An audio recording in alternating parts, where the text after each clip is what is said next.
Na kombo misato ya bule nzambe tata nkolo Yesu tata molimo mosantu mokeli wa likolo na se papa simoki baonkianani nzambe na biso tokobelelaka mpe tokolelaka ntango nyonso epai na yo ya solo papa tobeleli kombo na yo na ngonga oyo toyebi ete présence na yo ezali kozala biso na kati na esika oyo ebalela programe na biso papa tobeleli yo okotamisa biso lokola bolikono na mawa na yo ezali nzambe na ngai nini na koloba mpe nini na kosenga opesi biso mokolo motoba mokolo ya sambo oyo tokoyaka koyoka makambo na yo mpe kosala misala na yo papa tala mingi kati na biso bazala na banzela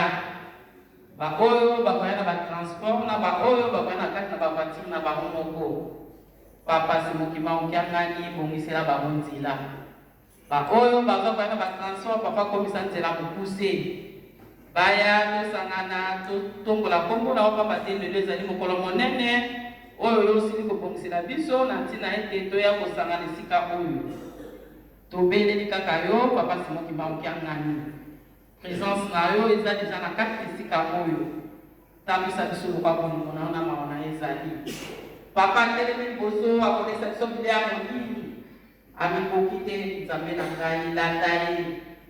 monoko mozala kobele ya ye maso ya kobikisaka monoko na ye bakosepa na bino basato ya bule na ye motangi na biso bayoki tosimba tozalela yango pamba te papa mokolo ya suka eza kozela biso kutu na biso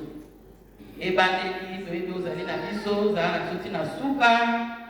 na kombo misato tobelelaka butu moi nzambe tata nkolo Yesu masiya tata molimo mosantu tokosengelaka maso amen.